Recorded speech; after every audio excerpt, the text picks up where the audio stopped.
So what is this day? And what do the balloons represent, you think? Tongues of fire. Tongues of fire, yeah. The balloons were supposed to show up at 7 a.m. They showed up at 7:50.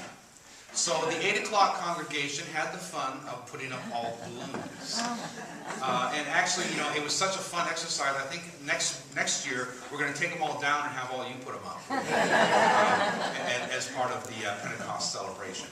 Today is a big deal in the life of the church. Sometimes we call it the church's birthday. But to understand why it's such a big deal, we need to look at our lessons. Here's what we heard from the Acts of the Apostles. When the day of Pentecost had come, the disciples were all together in one place, and suddenly from heaven there came a sound like the rush of a violent wind, and it filled the entire house where they were sitting. Divided tongues as of fire appeared among them, and a tongue rested on each of them. All of them were filled with the Holy Spirit, and began to speak in other languages as the Spirit gave them ability. They began to speak in other languages. That was the idea of the dramatic reading. I apologize to Sherry, I didn't give you a heads up about that, but you did quite well. You hesitated for a moment and then just charged right on. We try to do that on Pentecost on purpose, to have some kind of dramatic reading so we get a feel what that first Pentecost was like. We also have the sound like a rushing of violent wind. We have tongues of fire. What's going on here? The rushing of a violent wind. In the Old Testament, the word for wind is ruach, and the Spirit of God is ruach hakodesh. The Spirit came rushing in and filled the entire house. What about the fire? We have these tongues of fire. By the way, a bishop's mitre is supposed to represent that tongue of fire. It's not a cone's head kind of hat. It's supposed to actually represent something, just as the original apostles had tongues of fire on the top of their heads, so our bishops, who we identify in apostolic succession with the apostles, also have those tongues of fire. That's what the mitre is about. Throughout the Old Testament, fire is one of the key ways the Lord reveals himself to the people. Abraham was called into covenant with God when he made a burnt offering to God. Or we might remember Moses and the talking burning bush. Or perhaps the pillar of fire by day and the cloud of smoke by night that the children of Israel followed as they escaped Egypt and marched to the promised land. Fire speaks of God's revelation. Fire speaks of God's inspiration. As the poet William Blake put it, unless the eye catch fire, the God will not be seen. Unless the ear catch fire, the God will not be heard. Unless the tongue catch fire, the God will not be named. Unless the heart catch fire, the God will not be loved. Unless the mind catch fire, the God will not be known. Wind and fire. Both signs that God's Spirit is doing a new thing. What is this new thing? All of them were filled with the Holy Spirit and began to speak in other languages as the Spirit gave them ability. An alternative reading for this Sunday is the story of the Tower of Babel. So obviously those who prepared the lectionary thought there was a connection between those two stories, and perhaps there is.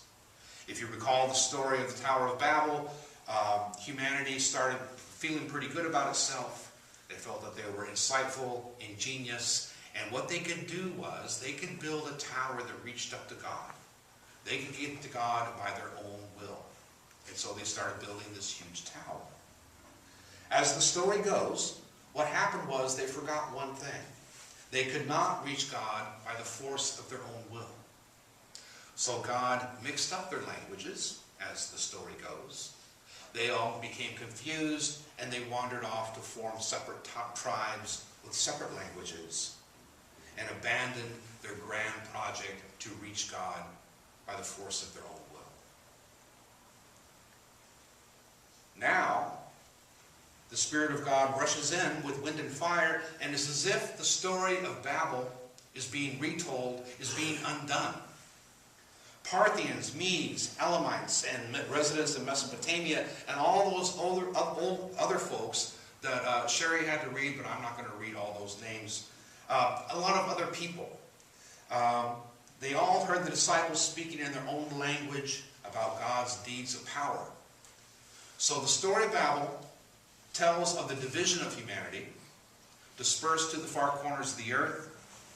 Pentecost tells us of the reuniting of humanity, not by our efforts, but by God's mighty acts.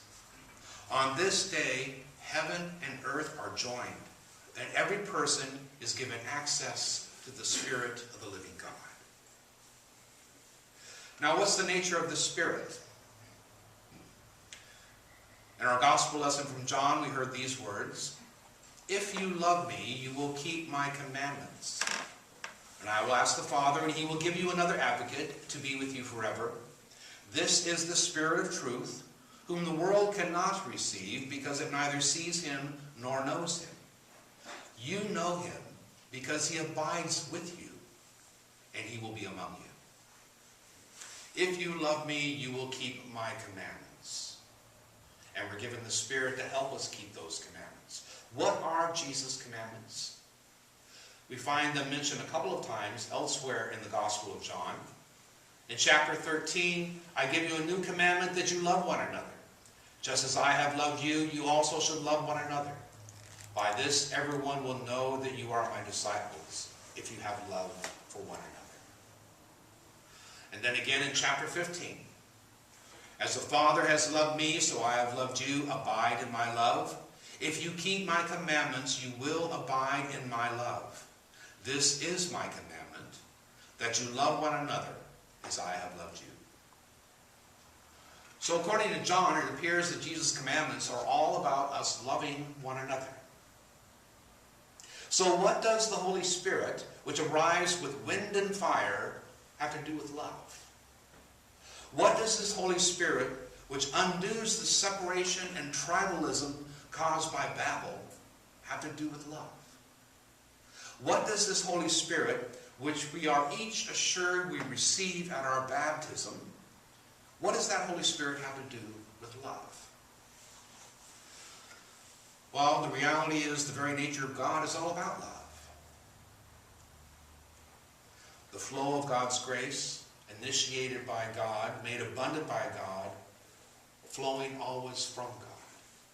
I've talked to you about this before. This idea comes from St. Augustine. It's not anything I creatively came up with. It's thinking about the Trinity, which is next week. I'm not going to be able to use this example next week, but that's, oh well. The Trinity, think about the Father, Son, and Holy Spirit as the lover, the beloved, and the flow of love.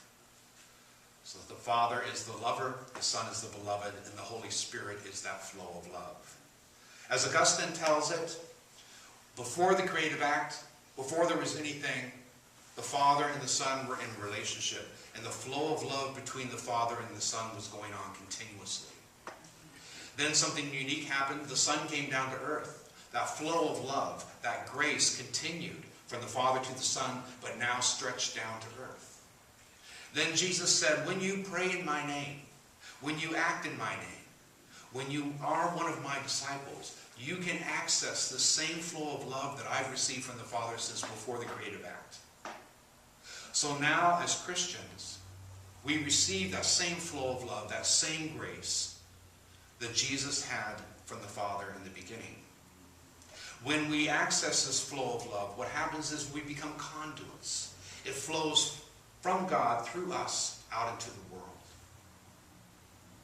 The lover, the beloved, and the flow of love.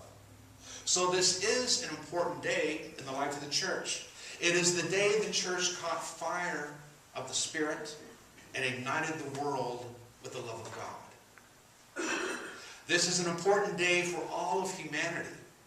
It is the day that the chasm between heaven and earth was bridged and our divisions were healed. Unless the heart catch fire, the God will not be loved. Unless the mind catch fire, the God will not Let us rejoice that all people from every nation have been united once again by the power of God's Holy Spirit. That some do not realize this reality today is not God's fault. We are the conduits of God's love, the conduits of God's grace. We are the ones who have been chosen to shout out this good news like a mighty wind.